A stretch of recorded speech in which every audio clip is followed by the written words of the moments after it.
That's it. Insights from Edmund Tayo, President and CEO of the Political Economic Elemental Researchers and Strategists, or PEERS. Good morning. Thank you for joining us. Hello. Good morning, Angela. Magandang umaga sa mga sa mga nanonood. All right, sir, now that nang-impeach na si Vice President Sara Duterte sa lower house and nabuo na po yung House Prosecution Team, ano po ang reaction niyo sa composition nito?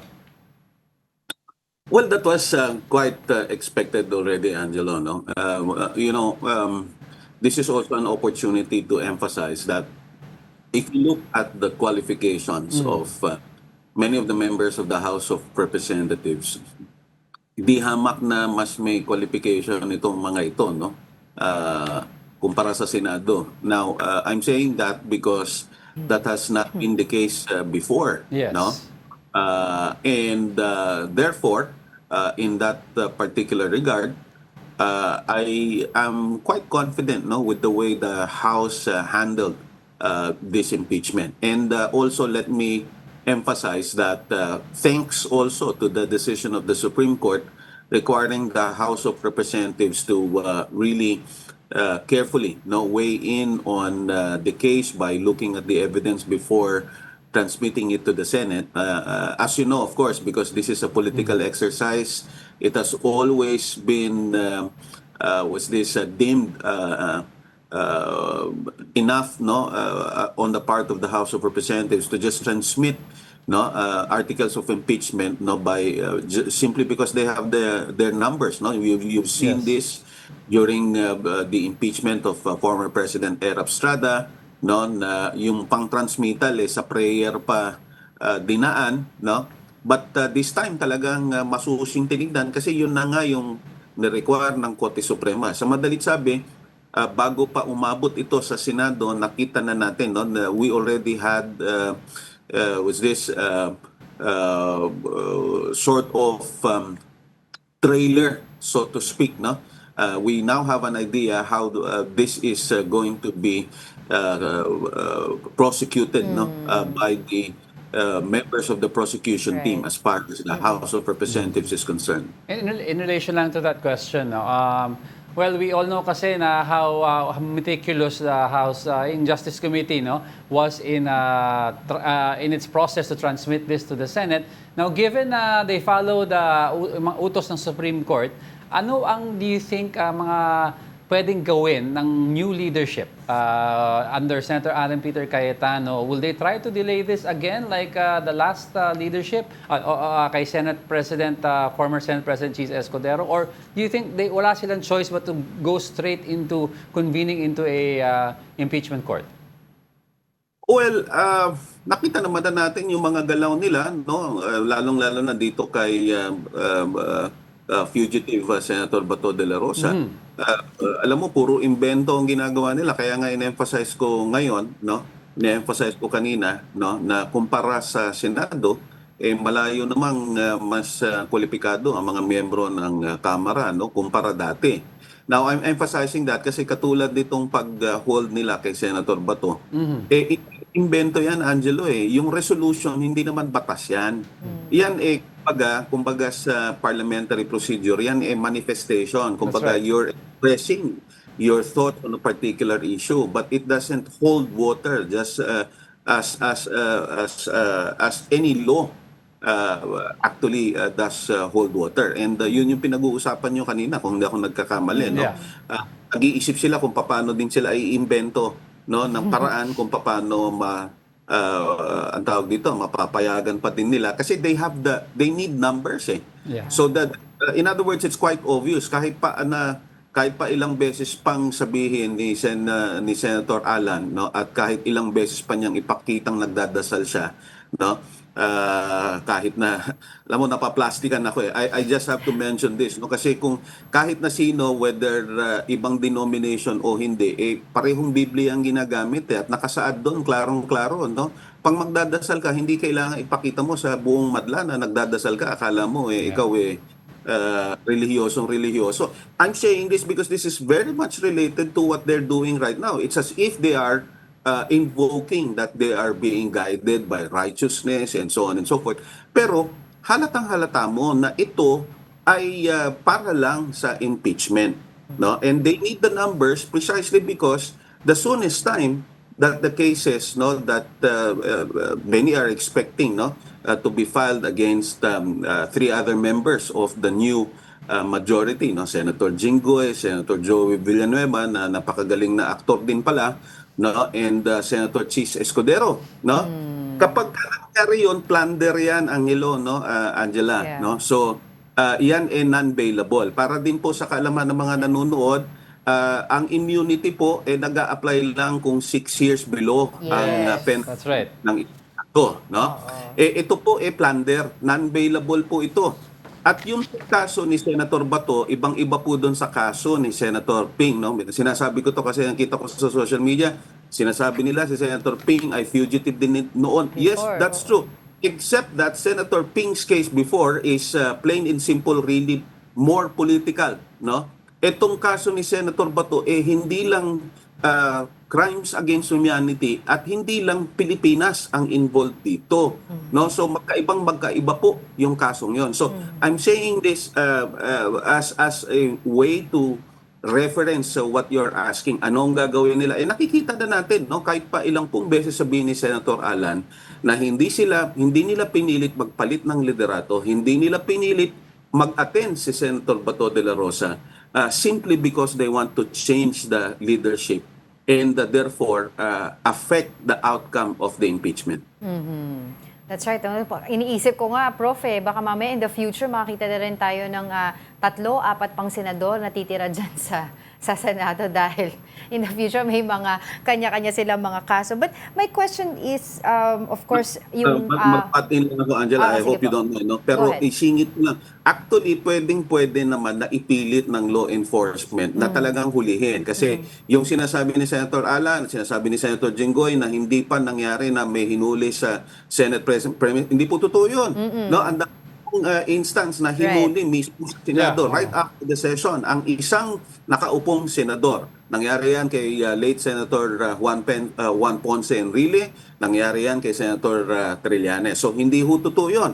Ngayon, kung pipilitin ng law enforcement na hulihin sila, lalo na, halimbawa, meron ng plunder case, yung 3, no? Pagpalagay natin, huhulihin silang 4 na tawag dito na nag-i-stay sa Senado.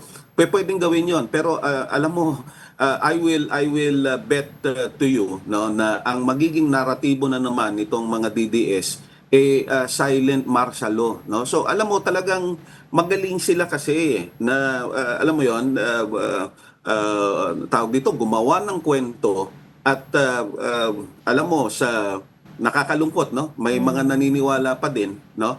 Pero tingnan natin kung paano magiging takbo nito because at the end of the day, they're really making this very political when it's really more of accountability. Well, of course, still on Senator Bato de la Rosa, what can you say also about his plea to the President yesterday na wag sana siyang dalhin sa ICC? Your thoughts on that? Alam mo, Angela, that's already beyond the president, no?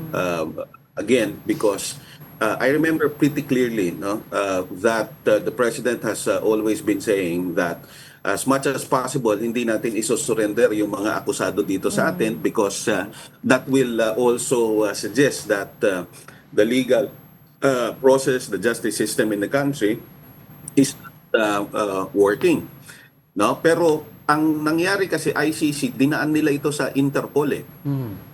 Perhaps international law enforcement expert can best explain on this process. Pero kasi walang pinag-ibayan doon sa kwento nung naandon sa Hong Kong, kung natatandaan ninyo, si dating Pangulong Rodrigo Duterte bago siya mahuli. And in fact, talagang nangihingi siya ng kustodiya doon, no, ng asylum. Pero hindi pinayagan ito ng bansang China kasi Interpol na ang kausap nila eh. Ang bansang China gumagamit din at kailangan din nila yung Interpol to hulihin yung mga fugitive din, no, sa China. Kaya hindi nila pwedeng hindi ang tawag dito i-recognize yung authority ng Interpol. And the same case is now with us. Kung hindi Interpol yung involved dito at walang ganong coordination with ICC, siguro nagkaroon pa ng pagkakataon ng gobyerno na hindi isuko ang dating Pangulong Rodrigo Duterte. Ganun din itong kaso ni Senator Bato de la Rosa. You're now talking of Interpol, and that is precisely why there's close coordination between local law enforcement and Interpol. Well, we were headlines all over the world regarding this issue Yeah. last Monday. Sikat na sikat. BBC, Reuters, New York Times, name it, diba? Nandoon tayo. At ang headlines pa most Salamat sa specifically... Pangulong Mayorya. No? Salamat kay Senator Alan at napakasikat natin sa buong mundo ngayon. So, what can you say about that as well? Paano to makaapekto sa atin as a nation? Here you are, there's clearly a power struggle inside the Senate institution dahil may mga senador urging Senator Bato de la Rosa to surrender, and then the other faction is protecting him. Hindi ko na alam, Angela, kung anong magiging reaction dito. Nawalan na ako ng katatawanan at naubusan na ako ng kalungkutan sa magiging reaction dito. It's really paano ba? Exasperating, no? Perhaps that's the right appropriate term, no, to describe, no, the feeling of anyone, no, as far as this development is concerned. Now, alam mo, lalong-lalo na nagpasikat yung magkiklaim ka na that there was a struggle na pinigilan ka. Yung pala ang kalaban mo hagdan, no? So ang sumikat dito hindi lang Pilipino, kung hindi lalong-lalo na si Senator Bato de la Rosa na nung panahon nila akala mo kung sinong matapang at sinong magaling, yung pala hagdan pa lang magduduguan at maghihingal na siya, no? So these are supposedly minor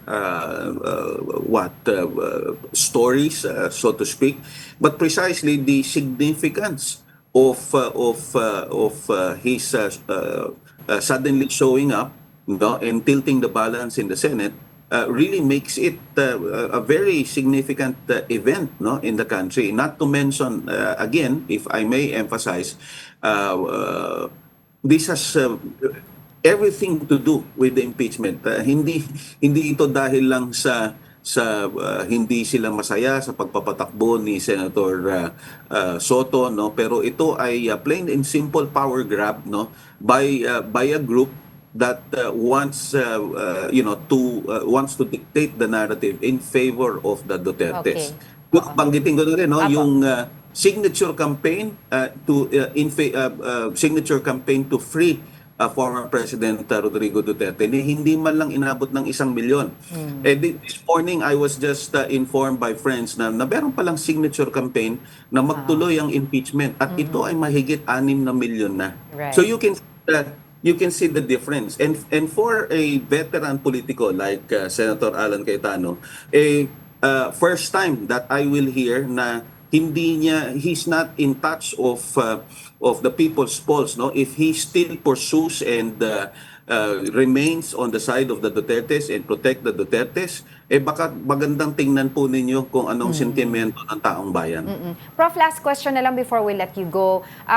On the other side of the fence naman, sa hanay po ng NBI at the authorities dito sa Philippines, what should have been done po?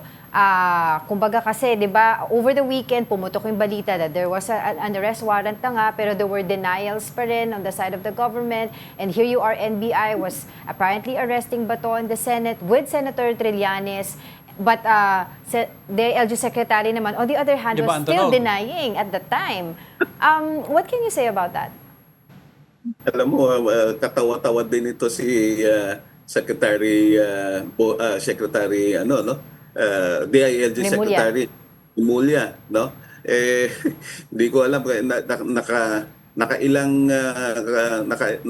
nakailang supply na yan, no? Lalong-lalo na yung announcement na Kay nahuli Zaldi. si Congressman Saldi, sa kanya galing yon, no? Hindi ko nga alam kung bakit malakas pa rin ng loob na nagdadaldal, halatang-halata naman na bukang hindi siya updated, no? Now, as far as the NBI is concerned, na-explain naman ni Director Matibag yan, and I couldn't agree more, no? Ang iniharap niya mga babaeng ang mga ahente. Yes, So that's you right. can imagine, you can just imagine how brazen, no?